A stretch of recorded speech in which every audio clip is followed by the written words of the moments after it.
सावन का महीना पूरी तरह से भगवान शिव को समर्पित होता है और इस दौरान जो भक्त पूरे श्रद्धा भाव से पूजा एवं जल और दूध का अभिषेक करता है उसे समस्त पापों से मुक्ति मिलती है। ऐसा माना जाता है कि यदि कुंवारी कन्याएं सावन के महीने में विधि पूर्वक शिव पूजन करती हैं तो उन्हें जल्द ही अच्छे वर की प्राप्ति होती है। दोस्तों, इसी के साथ ये जानना बहुत ज़्यादा ज़रूरी है कि 2022 में सावन का महीना कब है और कितने सोमवार पड़ेंगे, सावन की समाप्ति कब है तथा रक्षाबंधन कब है और व्रत का पालन कैसे करें, व्रत में कौन कौन सी चीज़ें नहीं खानी चाहिए। जानिए सब कुछ आज के इस वीडियो में। दोस्तों, सावन का हर एक दिन बहुत शुभ होता है, हर दिन पवित्र होता है, हर दिन भगवान शिव की पूजा की जाती है। दोस्तों, आपको बता दें, इस बार सावन का महीना 2022 14 जुलाई और गुरुवार के दिन पड़ेगा। सावन की समाप्ति होगी 12 अगस्त के दिन और सावन समाप्त होने से ठीक एक दिन पहले 11 अगस्त यानी गुरुवार के दिन रक्षाबंधन का त्यौहार मनाया जाएगा। दोस्तों, अब जानते हैं कि सावन के इस पवित्र महीने में कितने सोमवार पड़ेंगे और आपको कितने व्रत रखने हैं। आइए जान लेते हैं। सावन मास का पहला दिन 14 जुलाई दिन गुरुवार है। सावन का पहला सोमवार व्रत 18 जुलाई को होगा। दूसरा सोमवार व्रत 25 जुलाई। सावन का तीसरा सोमवार व्रत 1 अगस्त। सावन का पवित्र चौथा व्रत 8 अगस्त के दिन पड़ेगा। दोस्तों, ऐसे में कुल मिलाकर 4 सोमवार पड़ेंगे और अंत में 12 अगस्त यानी शुक्रवार के दिन सावन समाप्त हो जाएगा। दोस्तों, ऐसे में हम जानते हैं कि सावन के इस पवित्र महीने में कौन सी गलतियां नहीं करनी चाहिए जिससे कि शिव नाराज ना हो। शिव जी को नैवेद्य क्या चढ़ाएं। सावन सोमवार के दिन भोलेनाथ को तरह तरह के नैवेद्य अर्पित करने चाहिए। इस दिन आप उन्हें शक्कर, सफ़ेद मिठाई, शहद, दही, घी, गन्ने का रस आदि अर्पित करें। इसके अलावा सावन के हर सोमवार को शिवलिंग पर जल में दूध मिलाकर अवश्य अर्पित करें। प्रतिदिन शिवलिंग पर जल चढ़ाने एवं मंत्रों का जाप करने से शनि दोष से मुक्ति मिलती है। दोस्तों, चाहे कुछ भी हो जाए, सावन के इस पवित्र महीने में 5 ऐसी महिलाओं और पुरुषों को सावन का व्रत नहीं रखना चाहिए। भगवान शिव हो जाते हैं क्रोधित। शिव जी ऐसे व्यक्तियों की पूजा कभी स्वीकार नहीं करते। तो चलिए जान लेते हैं। नंबर 1, खास तौर से पति पत्नी के लिए सावन का व्रत रखना बहुत ही महत्वपूर्ण माना गया है। इस व्रत को पूर्ण रूप से करने से वैवाहिक जीवन सफल हो जाता है और 7 जन्मों तक का साथ मिल जाता है। लेकिन क्या आप जानते हैं कि अगर आपने हिंदू रीति रिवाजों के साथ 7 फेरे नहीं लिए हैं तो आप सावन के इस व्रत को नहीं रख सकते। ऐसे में आप व्रत से दूर रहें। बगैर 7 फेरे लिए कोई भी प्रेमी जोड़ा इस व्रत को नहीं रख सकता। शास्त्रों में इस बात की कतई मनाही है। अगर आपने कोर्ट मैरिज की है तो फिर भी आप इस व्रत को रखने में सक्षम नहीं है। पहले आप 7 फेरे लें, तभी इस व्रत को भलीभांति किया जा सकता है। 7 फेरे लेने के बाद आप किसी भी धार्मिक कार्य में शामिल हो सकते हैं और अगर आप शास्त्रों के विरुद्ध ऐसा करते हैं तो आप पाप के भागीदार बन सकते हैं। नंबर 2, मन में क्रूर विचार। एक दुष्ट व्यक्ति सावन के इस पवित्र महीने से हमेशा दूर रहें। ऐसे व्यक्ति की पूजा कभी स्वीकार नहीं करते महादेव। अगर हम शास्त्रों की माने तो अगर आपके मन में गलत विचार आते हैं, आप दूसरों के प्रति गलत भावना अपने मन में रखते हैं तो आप सावन का व्रत कभी ना करें।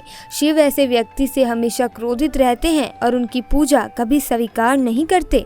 अगर आपका मन सच्चा है तभी शिव जी आपकी पुकार सुनेंगे। नंबर 3, तलाकशुदा व्यक्ति को भी सावन के इस पवित्र महीने में शिव की आराधना नहीं करनी चाहिए क्योंकि ये महीना प्रेम का प्रतीक माना गया है।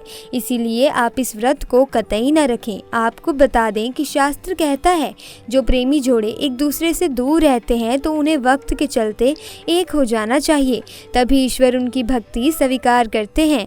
शास्त्र कहता है पति पत्नी जब साथ में मिलकर ईश्वर की आराधना करते हैं तो कई गुना फलों की प्राप्ति होती है। ऐसे में अगर आप सावन का व्रत रखना चाहते हैं तो दोनों को एक होना पड़ेगा, तभी महादेव आपकी पूजा स्वीकार करेंगे। दोस्तों, नंबर 4, आचार्य चाणक्य के अनुसार एक वैश्य की पूजा भी ईश्वर कभी स्वीकार नहीं करते तथा ये शास्त्रों के विरुद्ध है। ऐसा करना महापाप है।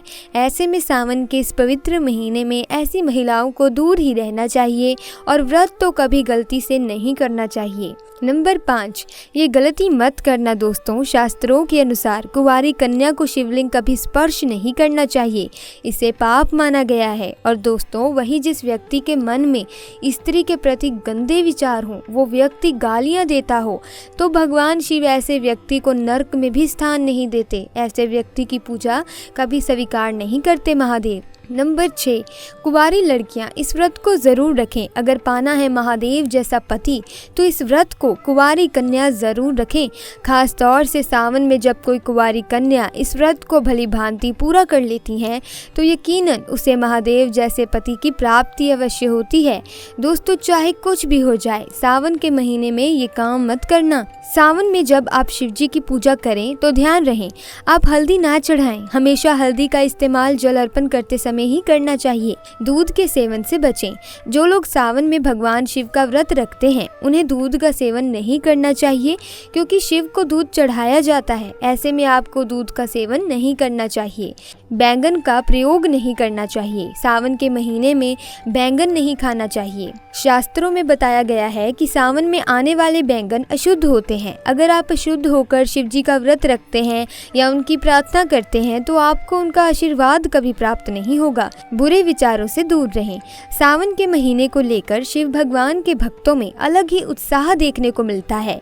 ऐसे समय में कभी भी अपने मन में गलत या बुरे विचार नहीं लाने चाहिए। इस समय हर व्यक्ति का सम्मान करना चाहिए और धर्म से जुड़ी किताबों का अध्ययन करना चाहिए। घर में रखें साफ सफाई। कहते हैं जिनके घरों में साफ सफाई का ध्यान रखा जाता है उनके घर में भगवान वास करते हैं। इसीलिए आप भी हमेशा अपने घर में सफाई का ध्यान ज़रूर रखें।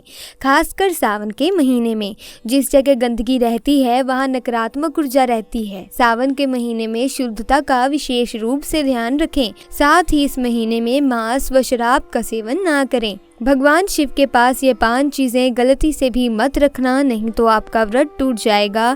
तो चलिए जान लेते हैं इन चीज़ों के बारे में। नंबर 1, जहाँ रखा हो शिवलिंग या महादेव की कोई भी प्रतिमा हो तो वहाँ पर भूलकर भी जूते चप्पल लेकर नहीं जाना चाहिए। ज़रा सोचिए, जब आपके कमरे में कोई चप्पल लेकर प्रवेश करता है तो आपको कितना क्रोध आता है। इसी कारण महादेव भी आपसे नाराज़ हो जाएंगे। नंबर 2, कुछ लोग अपने घर में शिवलिंग तो रख लेते हैं लेकिन वो 1 हफ्ते के बाद जल चढ़ाते हैं, जो कि बिल्कुल भी अच्छा नहीं माना जाता। अगर आप जल नहीं चढ़ा सकते हैं, हर रोज़ या हर वक्त के लिए जल धारा का प्रबंध नहीं कर सकते हैं, तो आप अपने घर में शिवलिंग को स्थापित कभी न करें, क्योंकि गरुड़ पुराण में बताया गया है कि इससे उल्टा घर में विनाश हो सकते हैं। नंबर 3, शास्त्रों में बताया गया है कि तुलसी और महादेव का बैर माना गया है। इसी कारण तुलसी में शिवलिंग और गणेश की प्रतिमा को नहीं रखा जाता। कई लोग जाने अनजाने में शिवलिंग को तुलसी में रख देते हैं और घर में परेशानियां आनी शुरू हो जाती हैं। इससे महाशक्तियां क्रोधित हो जाती हैं। शिवलिंग पर तुलसी भी नहीं चढ़ानी चाहिए। तुलसी में और शिवलिंग में कुछ दूरी ज़रूर होनी चाहिए। नंबर 4, घर का बना मंदिर या बाहर का बना मंदिर या किसी भी मंदिर में ऐसे व्यक्ति को प्रवेश नहीं करना चाहिए जिसने शारीरिक संबंध बनाए हों या उसने मांस खाया हो। अगर आप शारीरिक रूप से गंदे हैं तो मंदिर के आसपास भी नहीं जाना चाहिए। घर के बने मंदिर में कोई कपड़ा आदि डाल दें। ज़रा आप ही सोचिए, ऐसी अवस्था में भगवान के पास अगर आप जाएंगे तो क्या वो आपसे प्रसन्न होंगे? बिल्कुल भी नहीं। वो आपसे क्रोधित हो सकते हैं और आपसे नाराज़ हो जाएंगे। शास्त्रों में इसे घोर पाप बताया गया है। नंबर 5, अक्सर महिलाओं को मासिक धर्म आ जाता है और वो बिना किसी को बताए पूजा पाठ कर लेती हैं, जो कि शास्त्रों में वर्जित माना गया है। इस समय महिलाओं को जानकर भी अनजान नहीं बनना चाहिए। अगर आपको मासिक पीड़ा है तो घर के बने मंदिर में या बाहर बने मंदिर में कभी प्रवेश ना करें। इससे देव शक्तियाँ नाराज़ होकर आपसे क्रोधित हो सकती हैं। ऐसे समय में शिवलिंग को छूना घोर पाप के बराबर माना गया है। तो दोस्तों, आज की वीडियो में बस इतना ही। मिलेंगे अगली किसी वीडियो में। लेकिन अगर आपको वीडियो पसंद आई, वीडियो को लाइक कीजिए, चैनल को सब्सक्राइब कीजिए। वीडियो को एंड तक देखने के लिए आपका बहुत बहुत शुक्रिया।